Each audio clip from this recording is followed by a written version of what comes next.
Hello, everybody. So today I wanted to talk to you a little bit about the Canvas online whiteboard. And one of the reasons I like Canva is because it gives you a whole lot of options and it has a lot of power for just a free account that you sign up for. So Canva, if you don't know, is completely free to use. Technically, I do have a pro account, but you do not have to have a pro account to use this. It has a lot of templates that are automatically built into the system, and it allows for a lot of customization features. So to start off, you'll just be at home, you'll go ahead and click whiteboard, and then it will give you all these different templates that you'll be able to use. Of course, there are different ones for business, there are different ones for teaching, or you can, of course, create your own. Now, the great thing about the online whiteboards is you can utilize these for your students to work together, to collaborate, even at a great distance. You can use these to teach lessons virtually or even in the classroom. There's no reason why these can't be utilized in multiple different ways, in multiple different avenues, and by multiple different people. Now, technically, a large majority of the templates are technically designed for like businesses and things like that. However, all of these can be modified for your use. And you can also search in the templates things like education, and it will pull up specific like educational whiteboards. So like KWL charts, your 5 Ws of a text. You can do polls with these, word webs, different things like this. They also have specific ones made out for specific lessons like the 5 senses, puzzles that you can do together and things like that. There are many different options that you have. You also have examples of things like the history of pop art, and it shows them how to make a timeline for that history. And it's an assignment in and of itself. And these assignments can be modified for your use. So just to show you the basics, I'm going to go ahead and just utilize the blank version and kind of show you what you can add. You can pretty much add anything you want to. You have all the elements of a normal Canva, but you have also all the sticky notes, all the lines and shapes, specific graphics that are designed for the whiteboard itself. Or you can use any of the other ones that you have.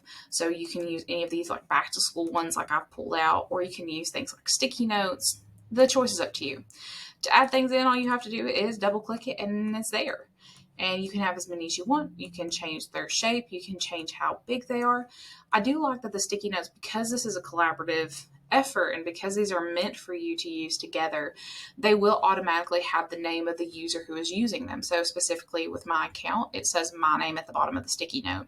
This helps to hold your students accountable and helps for you later on if you are taking a grade for participation for that day, or if you're taking a grade for their answer. Automatically they're going to have their name at the bottom of these pieces, and you don't have to worry about someone putting something up and not getting the credit or saying, oh, I did it, my name's just not on it. Well, that's not possible. If you have an account with your name on it, your sticky note should have your name on it. That's not how this works. Beyond that, you can do things like have your students annotate things. Like if you want them to show the process, they can throw in things like arrows and graphics to show how something works or the flow of something. This is a great place to ask your students to do things like flowcharts, because it has all of the basic flowchart elements for processes and actions and things like that. This is a great place for me to use for computer science, because when students were making algorithm flowcharts, I had the ability of having my students collaborate on those flowcharts together, and it had all of the most often used flowchart symbols already within it. Now, beyond just the basics, you can, of course, do things like using those templates. They have things like, can I take a poll?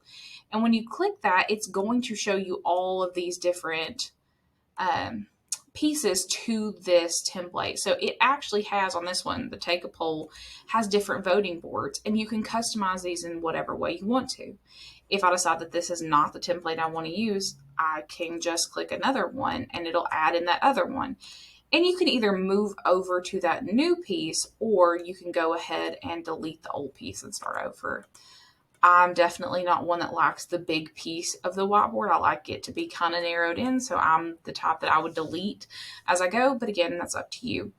Again, there are different worksheets that are already embedded into the online whiteboard platform through Canva. There are things that are like games that you can do. This is probably one of my favorites. It's actually an assignment for like a history, and it shows you how to utilize this to create a timeline. So for instance, I can zoom in and kind of show you, they are technically showing you like, this is going to be the timeline for the history of pop art. And it is an entire project.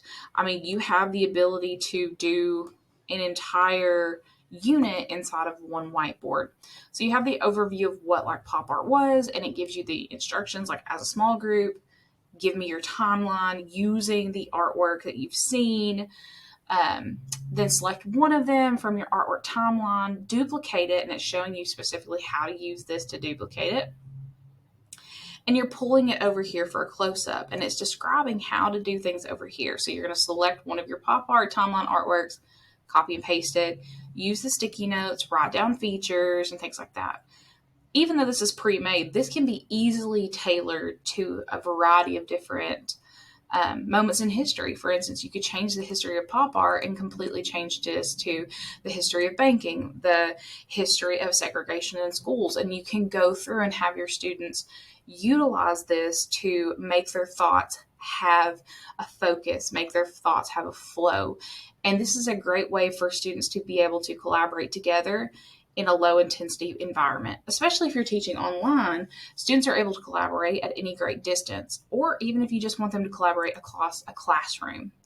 Now, not only can you do things like the workshops and things like that, again, I have shown you that you can also do things like you can put games in here. So this one's a really cool template that we found.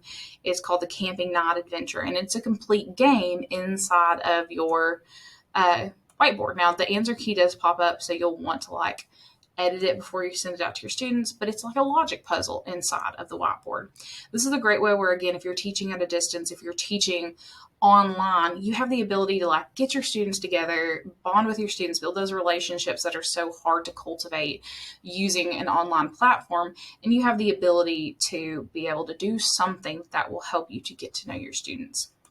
Beyond the use with your students, you also have the ability to use all of these features and all the things that you've seen to help you with things like PLC and other moments where you're working more with your colleagues than with your students. I particularly like that they have templates that work really well for like, do I have a concept? So once you go into Whiteboard, you have all these different concept maps that help you to break down large problems into smaller pieces. So for instance, if you and your colleagues are working at school on a project, you can create a project roadmap. You can kind of see like, we're all about long range planning in schools, and we're all about like data driven planning. These kind of things help you have a collaborative way to plan in a way that delineates throughout the years, goes through the quarters, and allows you to show multiple people the exact same thing at the exact same time. You can share this with as many or as few people as you like. This is a great way to include your administration in on any long-range planning. For instance, if you've been thrown on a PLC, or if you've been thrown on a PPC, or if you've been put on a leadership team, you have the ability to co-collaborate throughout the school with a variety of members in a way that's easy to see and keeps and holds people accountable. So beyond that, you have multiple different things you can do with this. Other than those, you have ways that you can break down large projects into a roadmap for your students, especially your students who need that differentiation, where they need those chunked versions of assignments. You have that ability to be able to show them how this needs to be done and what that will look like. So those are just a